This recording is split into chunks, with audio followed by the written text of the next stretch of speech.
Lionel Messi ২০২৬ বিশ্বকাপে খেলবেন কি খেলবেন না, এই উত্তরটা জানার অপেক্ষায় পুরো বিশ্ব। তবে এরই মাঝে লিওনেল স্ক্যালোনি শোনালেন আশার বাণী।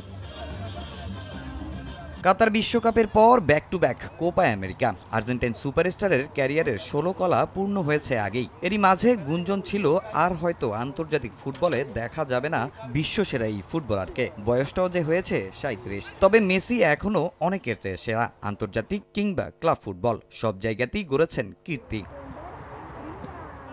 মেসির এমন পারফরমেন্স ভক্তদেরও দেখাচ্ছে বড় স্বপ্ন।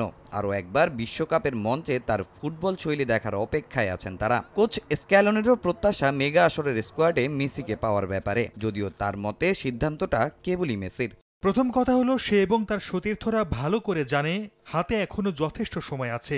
মেসির সঙ্গে বাকিরা বিশ্বকাপ খেলতে আগ্রহী, তবে বিষয়টি কোন দিকে যায় তা জানতে আমাদের অপেক্ষা করতে হবে। আমাদের ভাবনার কথাও সে জানে। এছাড়া সে আমাদের মধ্যে অনেক বুদ্ধিমান। মেসি যেন ভালো থাকে, এটাই আমরা সবাই চাই। বিশ্বকাপের জন্য আমি তার ও অন্যদের উপর কোনো চাপ দিতে চাচ্ছি না। সে ভবিষ্যতে কি করবে এ ব্যাপারে আমি বলার কেউ না।